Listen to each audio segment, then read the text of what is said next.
Shalom, selamat sore Bapak Ibu Saudara.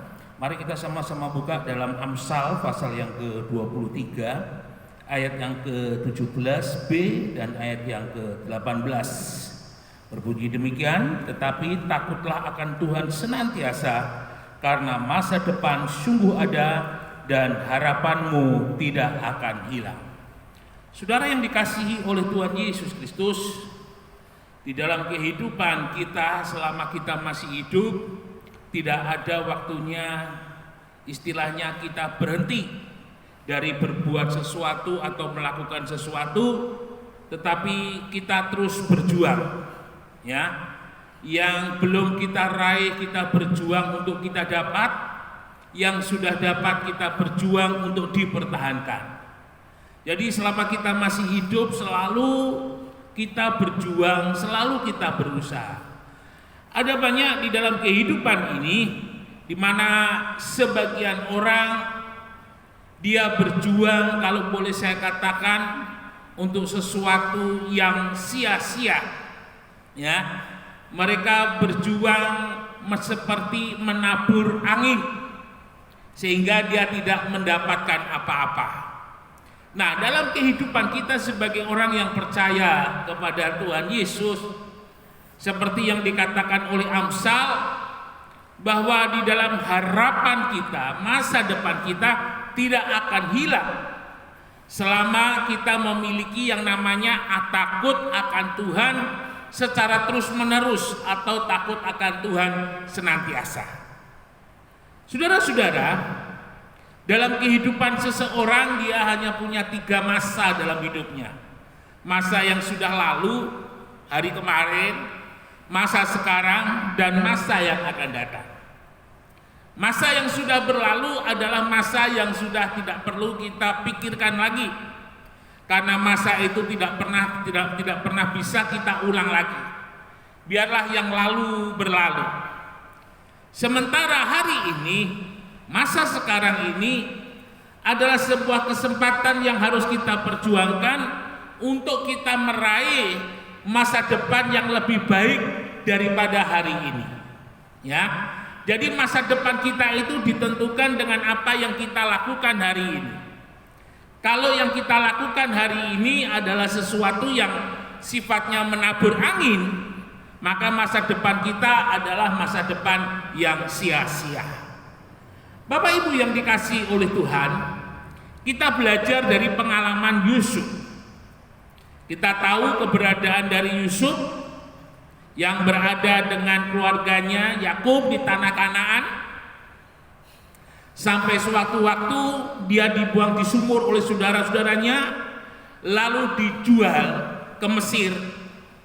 Nah, yang menarik saudara, bahwa di dalam kehidupan Yusuf, ketika dia dibuang dan dia dijual dan dia berada di Mesir, Yusuf melupakan masa lalunya. Yusuf tidak terlalu memikirkan masa lalunya, Yusuf tidak selalu sedih memikirkan masa lalunya, tetapi kita boleh melihat bahwa Yusuf berjuang untuk masa depannya. Dan satu hal yang firman Allah ajarkan di dalam kehidupan Yusuf adalah Yusuf memiliki kehidupan yang takut akan Tuhan senantiasa. Ya, takut akan Tuhan itu bisa berbicara yang pertama menghormati Tuhan, mengakui keberadaan Tuhan, mengagungkan Tuhan.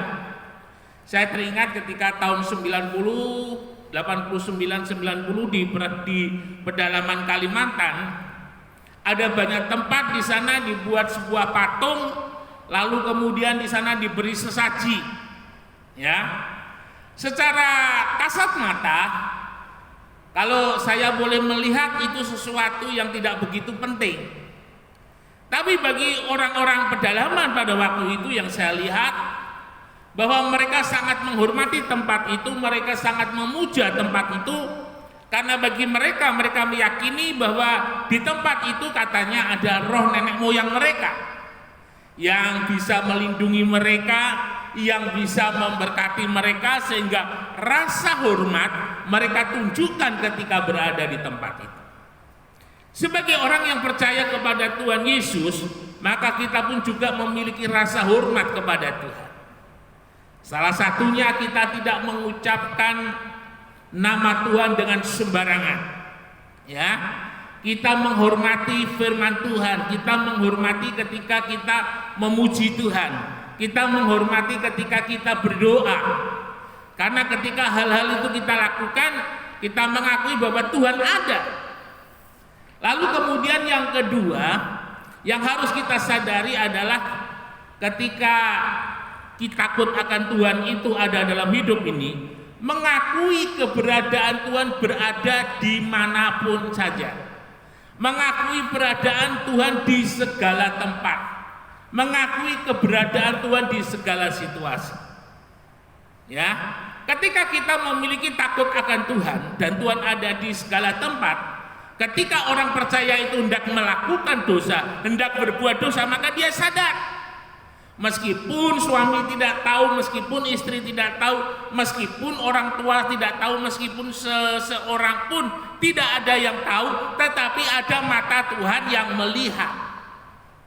Nah, ketika kita disadarkan akan hal itu, maka mau tidak mau kita harus mengurungkan diri, ya, mengurungkan niat kita untuk tidak melakukan dosa. Karena apa? Karena kita percaya bahwa ada mata Tuhan yang melihat. Dan kita sadar bahwa apa yang kita lakukan, apa yang kita perbuat itu suatu saat kita akan menuai. Ya. Dan yang kedua, ketika berbicara mengenai takut akan Tuhan, mengakui keberadaan Tuhan di segala tempat, yang kedua adalah dalam segala situasi yang kondisi yang kita hadapi, kita percaya bahwa Tuhan tidak pernah meninggalkan kita. Seperti halnya yang dialami oleh Yusuf ketika berada di rumah Potifar. Ya, Yusuf adalah tipikal orang yang takut akan Tuhan, yang mengakui keberadaan Tuhan. Dan firman Tuhan katakan, oleh karena keberadaan daripada Yusuf ini, maka apa yang dikerjakan oleh Yusuf ini diberkati oleh Tuhan. Saudara bayangkan, di tengah-tengah negeri yang jauh dari keluarganya, di tempat di mana dia statusnya seorang budak, Yusuf disertai oleh Tuhan, diberkati oleh Tuhan. Di tengah-tengah kompetisi yang berat, di tengah-tengah keadaan yang tidak mungkin Yusuf bisa naik, tetapi ketika Yusuf takut akan Tuhan, Yusuf percaya Tuhan menyertai dalam hidupnya sehingga hidupnya menjadi berhasil. Dan kita lihat pengalaman yang lain ketika Yusuf menghadapi istri Potifar. Yusuf tahu bahwa mata Tuhan ada di segala tempat. Meskipun ada kesempatan untuk berbuat dosa, Yusuf tidak melakukannya, karena Yusuf tahu bahwa apa yang dilakukannya itu dia akan menuai sesuatu yang buruk. Meskipun Yusuf harus masuk di dalam penjara, tapi sekali lagi dalam penjara Yusuf mengakui bahwa Tuhan ada untuk menopang di dalam hidupnya. Sampai pada waktunya Yusuf percaya bahwa pada waktunya Tuhan mimpinya itu menjadi nyata, dan Yusuf diangkat menjadi orang kedua di Mesir.